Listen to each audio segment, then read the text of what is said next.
నమస్తే. ఇన్నాళ్ళు నన్ను సపోర్ట్ చేస్తూ, ఎంకరేజ్ చేస్తూ మీ ప్రేమని నాకు అందిస్తున్న ప్రతి ఒక్కరికి కృతజ్ఞతలు. అలాగే ఈ వీడియో కూడా ఖచ్చితంగా మీకు ఉపయోగపడుతుంది. లైక్, షేర్ అండ్ సబ్స్క్రైబ్ చేసి మీ సపోర్ట్‌ని నాకు అందించండి. అలాగే ఈ వీడియో పట్ల మీకున్న అభిప్రాయాన్ని కామెంట్ సెక్షన్‌లో కామెంట్ చేసి తెలియజేయండి. ఇప్పుడు వీడియోని చూద్దాం.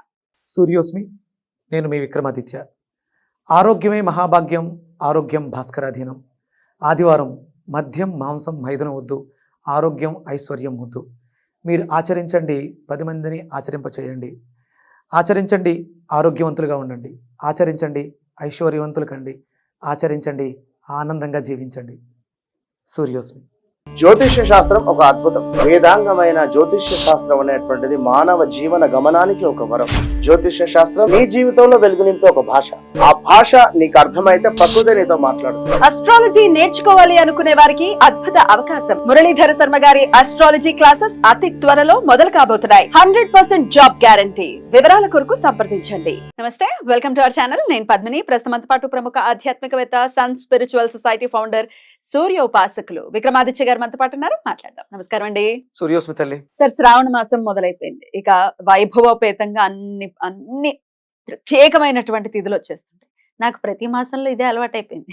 ప్రతి మాసానికి ఏదో ఒకటి ఉంటుంది, ప్రతి మాసానికి ఇలాగే చెప్పడం. కానీ శ్రావణ మాసానికి ఒకంత ఇంకా ప్రాముఖ్యత ఖచ్చితంగా ఉంది. అయితే ఈ మొదటి శుక్రవారం కాంబినేషన్స్ కూడా అద్భుతంగా వస్తున్నాయి. మొదటి శుక్రవారం చాలా వైభవంగా నాగ పంచమిని చేసుకునేటటువంటి శుక్రవారంగా వస్తుంది. అలాగే గరుడ పంచమిగా మన తెలుగు వాళ్ళందరూ కూడా జరుపుకుంటారు. కాబట్టి మరి ఆ రోజున ఎలా వినియోగించుకోవచ్చు, ఏం చెయ్యాలి ఇత్యాది విషయాలు ఒకసారి మీరు. డేట్ ఎంత వచ్చింది చూడండి. 9వ తారీఖు వారం వచ్చింది చెప్పండి. శుక్రవారం వచ్చింది. శుక్రవారం నేను అనుకున్నా. ఇంకో విషయం చెప్పండి. ఉమ్, నక్షత్రం వచ్చింది చెప్పండి. నక్షత్రమా? చూడలేదు నేను. హస్త నక్షత్రం. చంద్ర నక్షత్రం. అంటే మహా అద్భుతమైనటువంటి కాంబినేషన్ అమ్మా. Right. నేనేం ఊరికే ఇప్పుడు మొన్న మీరు అమావాస్య, పుష్యమి, ఆదివారం ఏం చేస్తున్నారు అన్నారు. చాలా పెద్ద ఎత్తున చేస్తున్నాను అని చెప్పాను. పెద్ద ఎత్తునే చేశారు కూడా. అంటే ఇక్కడ 9వ తారీఖు కూడా చాలా పెద్ద ఎత్తున చేస్తారు. ఏముండబోతున్నాయి?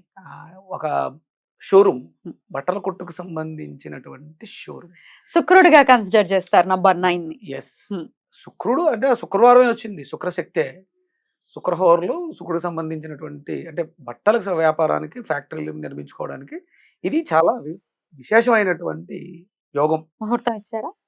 హస్త నక్షత్రం, అందులోనూ అది చంద్రుడు. ఆడవాళ్ళకి కావాల్సింది ఏంటమ్మా? అందమైన బట్టలు, అందమైన నగలు. మీ మనస్సే. మీరు వచ్చి వ్యాపారం చేశారంటే అద్భుతంగా ఉంటుంది. అది కళారెడ్డి గారు అని చెప్పేసి మాకు బాగా కావాల్సిన ఆవిడ చిన్న చిన్న చేసేది. ఇప్పుడు పెద్దగా షోరూమ్ లాంచ్ చేస్తున్నారు. నేను చూసుకుంటానమ్మా, నాకు వదిలేయండి అని చెప్పేసి ఆ రోజు ముహూర్తం పెట్టి ఓపెనింగ్ చేయిస్తున్నాం. అంటే ఇది ఎందుకు చెప్తున్నానంటే చాలా అద్భుతమైనటువంటి యోగం. మీరు అడిగిన ప్రశ్న ఏంటి? పంచమి, నాగ పంచమి, గరుడ పంచమి. అంటే పంచమి పూట మంచిదని ఒక పాట కూడా ఉంది. అంటే చాలా విశేషమైనది. అంటే పంచమి అనగానే మీకు ప్రేమ. పంచమి అంటే మనం కాలపురుష యోగంలో చక్రంలో 5వ దాన్ని పంచమ స్థానాన్ని పుత్రస్థానంగా, ప్రేమస్థానంగా, విద్యాస్థానంగా కూడా భావన చేస్తాం. అందులోనూ మనకి శ్రావణ మాసంలో మన కూరగాయల థెరపీ గురించి మాట్లాడుకుంటూ వెళ్ళినప్పుడు అది సింహరాశి అవుతుంది. అంటే పంచమ స్థానం సింహరాశి. ఈ శ్రావణ మాసం సింహరాశిలోనే పడుతుంది. అంటే సూర్యుడికి శుక్రుడికి ఉన్నటువంటి సంబంధము. మీకు ఒక మంత్రం చూపిస్తాను. ఋగ్వేదంలో ఉన్నటువంటి మంత్రం ఒక అద్భుతమైనటువంటి మంత్రం. అంటే మనం వేదాలు ఎందుకు చదవాలి అనే దానికి ఇది అర్థం ఇస్తుందమ్మా. యహ శుక్ర ఇవ సూర్యో హిరణ్యమివ రోచతే శ్రేష్టో దేవానాం వసు. ఋగ్వేదంలో 1:43 మంత్రం అది. ఏముంది అందులో? యహ శుక్ర అంటే శుక్రుడు ఏంటి?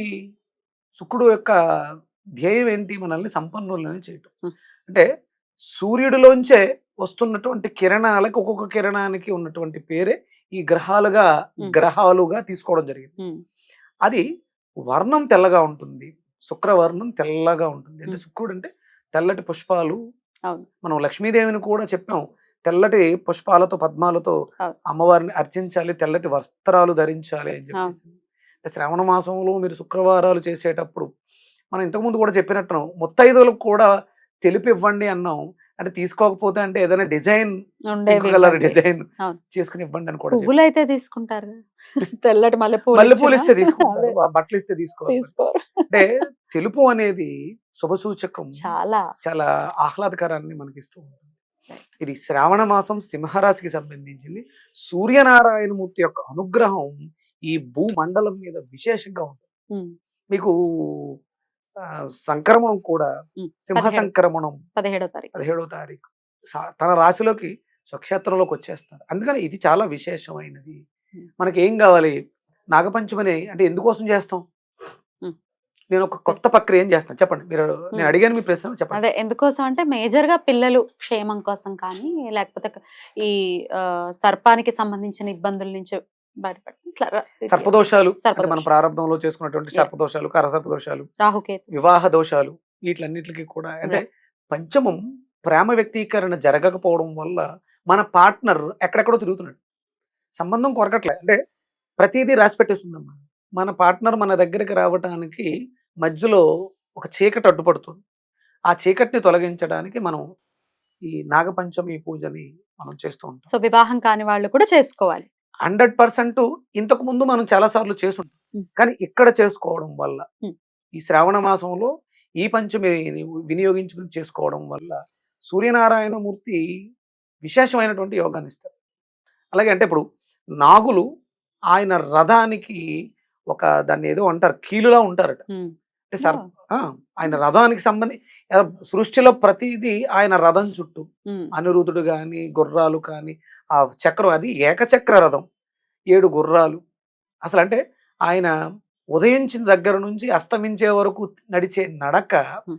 అష్టదిక్పాలకుల్ని గ్రహాలన్నిటిని ముక్కోటి దేవతలు యక్షులు గంధర్వులు కిన్నెరులు కింపురుషులు అక్కడ మనకి ఆ ఇక్కడ కాశ్మీర్ ఆ పర్వతాల దగ్గర ఎదురు చూస్తూ ఉంటుంటారు. అంటే అలాంటి సూర్యుడు మనకి అవి అరుణ మంత్రాల్లో ఉంటాయి. Hmm. ఆ అరుణ పారాయణం వింటుంటే తెలుస్తూ ఉంటుందమ్మా. ఆ భాష్యం వినండి. ఉమ్. ఆయన వస్తున్నప్పుడు మనకి చాగంటి కోటేశ్వరరావు గారు ఒక దాంట్లో చెప్పారు. ఆయన ఎంటర్ అయ్యారంట. ఎంటర్ అయ్యి వెళ్తూ ఉంటే చిన్న చమత్కారంగా ఎలా ఉంటుందంటే పడమరకు వెళ్ళేసరికి నైరుతి మేంచి పడమరకు వెళ్ళేసరికి Hmm. సూర్యుడు వస్తున్నాడని చెప్పేసి ఆయన కొడుకు ఎదురుగుండా వస్తే చాగంటి కోటేశ్వరరావు తొలగు మీ నాన్నగారే అనుకుని చెప్పేసి నువ్వు ప్రేమ వలకపోద్దాం అనుకుంటేమో ఆయనకి అసలు విపరీతమైనటువంటి వేడి ఉంటుంది. శని భగవాన్ శని భగవాన్ మీ నాన్నగారే అనుకుని తొందరపడి ఎదరకొస్తావేమో గుర్రాలు గిట్టలతో దొన్నుతాయి సుమా అంటే చాగంటి కోటేశ్వరరావు గారు ఆ చెప్పే అద్భుతం ఆయన. ఆ అద్భుతం అద్భుతం. చూసి చెప్పినట్టు ఆ రాహు మేంచి జాగ్రత్తగా ఉండు, నువ్వు పడగ విప్పి కాటేద్దామని చూస్తున్నావేమో, గరుత్మంతుడు సోదరుడు వచ్చి ముక్కలతో నిన్ను తొడమట్టించగలడు.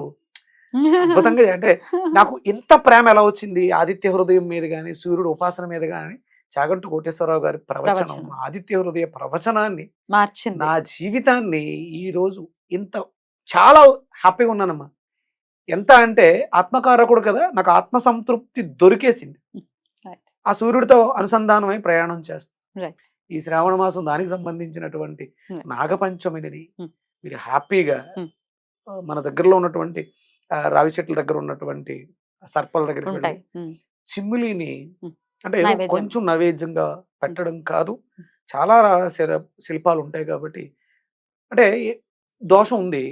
మీరు సర్ప ప్రతిష్ఠ చేస్తే మంచిది, తీసుకెళ్ళి ఒక చెట్టు కింద ప్రతిష్ఠ చేసి వచ్చేస్తాం. ఆలనా పాలన చూడట్లేదు ఏంటి మరి తప్పు కదా. అందుకని ఈ ప్రక్రియ కూడా నాకు ఒక స్ఫురణ. మొన్న నేను కుకే వెళ్ళాను కదా, కుకే సుబ్రహ్మణ్య స్వామి దేవాలయంలో ప్రదక్షిణ చేస్తున్న సమయంలో ఇలా కాదు, ఇది కాదు, దీనికి ఏదో ప్రత్యామ్నాయం కావాలి అన్నప్పుడు స్వామి నాకు స్ఫురణనిచ్చారు. అది త్వరలో నేను ఒక జంటతో చేయించబోతున్నాను. ఇలాంటి ఇబ్బందులు లేవు. అయ్యో ఇది ఎవరో వాళ్ళ దోషం పోగొట్టుకోవడానికి ఈ చెట్టు కింద అక్కడ వెళ్ళిపోతున్నారు, అక్కడ ప్రతిష్ఠించేసి వెళ్ళిపోతున్నారు. దానికి ధూపదీప నైవేద్యాలు లేవు, ప్రసాదం లేదు. అంటే ఇది నేను పూరి వెళ్ళినప్పుడు 720 దేవాలయాలకి సంబంధించి నిత్యం ధూపదీప నైవేద్యం జరిగినా జరగకపోయినా ఒకవేళ వీళ్ళు అశ్రద్ధ చేస్తారేమో అని అక్కడ దాన్ని ప్రతిష్ఠించినటువంటి గురువులు ఇప్పటికీ శక్తి వాటికి ప్రతినిత్యము ఆ శక్తి వెళ్ళే విధంగా 720 దేవాలయాలకి శక్తి ప్రసరణ జరుగుతుంది. ఆ ప్రసరణ ఎక్కడైతే జరుగుతుందో అలాంటి క్షేత్రాల్లో ప్రతిష్ఠ చేయించాలనేదా మీ ఆలోచన? కాదమ్మా. ఉమ్, అదే ఇప్పుడు అక్కడ ప్రతిష్ఠ చేసిన ఉమ్, ఎంతమంది దానికి నివేదన చేస్తారు? ఉమ్, ఉమ్, దాన్ని మార్చాలి. ఉమ్. ఇప్పుడు ఎక్కడికక్కడ ఈ ప్రతి దేవాలయంలోనూ రావి చెట్టు కింద చూస్తే గుట్టలు గుట్టలుగా ఉంటుంది. ఇది కాదు, దీంట్లో మార్పు రావాలి. ఇది ప్రకృతికి ప్రమాదం కాకూడదు అని ఆలోచించాను. మరి ఏం త్వరలో చేస్తున్నారు? తెలియచేస్తాను, ఓ. చేయించి చూపిస్తాను. చేయించాక చెప్తా, వెండి తెర మీద చూపించేస్తారు. ఎందుకంటే నాకు వచ్చిన ఆలోచన Right. చెప్పా. ఉమ్, అంటే నాకు ఎవరైతే ఉమ్, ఈ శిల్పులు ఉన్నారో వాళ్ళతో మాట్లాడా. ఉమ్. ఆల్రెడీ నిన్న పుష్యమి ఆదివారం అమావాస్య Powerful. దీనికి సంబంధించినటువంటి క్రతువు ఒక 3 తయారు చేయమన్నాను. ఒక జంట మన మణిపద్మేహ మంత్రాన్ని 1,57,680 చేసేసి వాళ్ళు కోరుకున్నది ఏంటంటే అమ్మాయి తను ప్రేమించిన అబ్బాయిని పెళ్లి చేసుకోవడం కోసం వాళ్ళిద్దరూ కలిసి ఈ అమ్మాయితో సుఖంగా ఉండడానికి వాళ్ళకు ఒక ఎయిమ్ ఉంది. ఒక ప్రాజెక్ట్ మీద దృష్టి పెట్టారు. అయిపోయింది. సక్సెస్. బ్యూటిఫుల్. రేపు ఆగస్ట్ నెలలో ఈ ఆగస్ట్ నెలలో ఒక డేట్ అనౌన్స్ చేయడం జరిగింది. వాళ్ళ పెళ్లి బ్యూటిఫుల్. అది వాళ్ళ చేతుల మీద జరుగుతుంది. మరి వాళ్ళ జీవితాంతం హ్యాపీగా ఉండాల్సినట్టు అంటే నన్ను నమ్ముకుని నేను ఇచ్చిన మంత్రం, నా ద్వారా వెలువడిన మంత్రాన్ని 1,57,600 అంటే ప్రేమికులందరూ ఈ మంత్రాన్ని చదివిస్తే ప్రేమలు అదే వచ్చింది నాకు కూడా. ఫలితాలు అవుతాయంటే ఇంచుమించు అమ్మాయి నేను మహాసౌరయాగం మొదలుపెట్టిన దగ్గర నుంచి నన్ను ఫాలో అవుతుంది. 2020. అప్పటి నుంచి నాతో వస్తుంది, ట్రావెల్ చేస్తుంది. వాళ్ళ ఊర్లో కూడా సూర్యనారాయణమూర్తి దేవాలయం ఉంటే ఆ ఫోటోలు అవి తీసి పంపించింది. సిన్సియర్గా ఈ 3 ఏళ్ల నుంచి వాళ్ళు సిన్సియర్గా ఉన్నారు, సాధించారు. ఇక్కడ మరి ఈ ప్రేమ గురించి ఎందుకు మాట్లాడుతున్నానంటే అది నిజమైన ప్రేమ అయినప్పుడు రేపు వచ్చేటువంటి నాగపంచమి మీకు విశేషంగా ఉపయోగాన్ని ఇస్తుంది. సో చిమ్మిలి ఖచ్చితంగా నైవేద్యం పెట్టండి. చిమ్మి లేదో ఒక ముద్దలా కాకుండా మ్మ్. మీరు ఏం చేస్తారంటే దానికి శుభ్రంగా జలాభిషేకం, నీళ్లతో ఎక్కువ అభిషేకం చేయండి. పాలుని దేన్ని? రాతిని అక్కడ చెట్ల ఆ కింద విగ్రహాన్ని. ఉన్నటువంటి ఆ. మీకు కంటికి కనిపించింది మ్మ్. మీకు అర్థమైపోతుంది. దాన్ని శుభ్రంగా అక్కడ ఉన్నటువంటి మాక్సిమం ఒకటే కాదు ఒక 2-3 క్లీన్ చేసి క్లీన్ చేసి మ్మ్. అభిషేకం చేసి చిమ్మిలేని కొంచెం ఎక్కువగా వాటికి పూసేయండి. తాపడం లాగా. తాపడంలా చేసి అంటే నేను చేయబోయే క్రతువు ఇదే, కానీ కొంచెం డిఫరెంట్ గా కొంచెం. చేస్తున్నాను. అది ప్రకృతికి పర్యవసానానికి మేలు చేసే విధంగా చేస్తాను. రైట్. అది వైదికమై ఉండాలి. మళ్ళీ మ్మ్. అంటే మళ్ళీ అవైదికాల గురించి నేను మాట్లాడను. ఏదైతే మనకి ఆదిశంకరాచార్యులు వారు చెప్పారో పంచాయతన పూజా విధానంలో దాన్ని అనుసరిస్తూ ఎంతో కొంత లాభం ఉండాలి ప్రకృతికి కూడా. మన వల్ల ఇప్పుడు కూడా ప్రకృతికి హాని జరగకూడదు. Right. ఆ నాగదేవతల్ని నాగలోకం నుంచి బయటికి తీసుకొచ్చి కార్యక్రమాలు చేసి మాకు ఉపయోగపడు, మీకు ఏమైనా చేస్తుంటే ఆ దోషాలను పరిహరించి మళ్ళీ మీ లోకాలకి తిరిగి వెళ్ళండి. Right. మా ఇంటికి వస్తే ఏమిస్తాం, మీ ఇంటికి వస్తే ఏం చేస్తాం అన్నట్టుగా చేసి పంపించాలని ఒక ప్రక్రియని కనిపెట్టడం జరిగింది. సో తాపడం చేసి అలా వదిలేయటమే, మళ్ళీ దాని నుంచి తెచ్చుకోవటాలు ఇవి. ఆహా. తాపడం చేసి తాపడం వదిలేస్తే చేసి. మళ్ళీ గుర్తుపెట్టుకోండి, ఉం. ఇవాళ చేసేసాం, రెండో రోజు వెళ్ళి ఉం.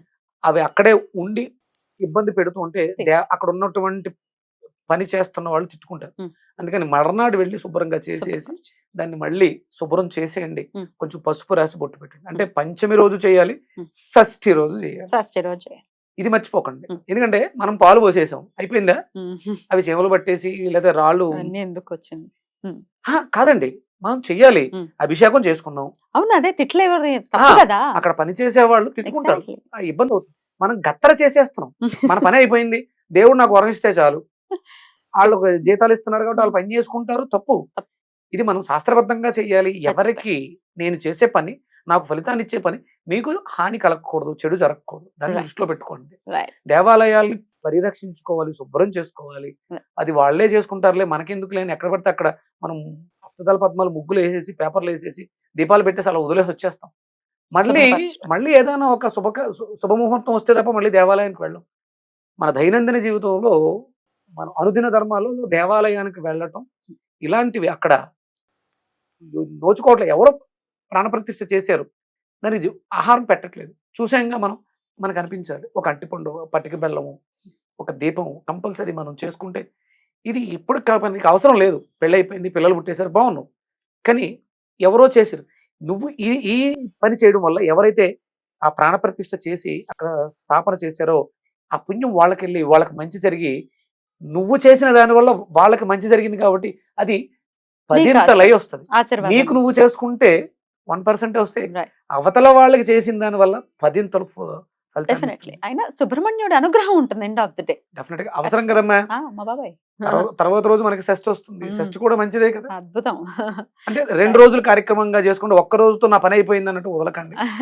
అదే మనం ఏదైతే పెట్టి అంటే అక్కడ దాంట్లో ఉన్న శక్తిని అంతటిని స్వామి సేకరించారు, తీసేసుకున్నారు.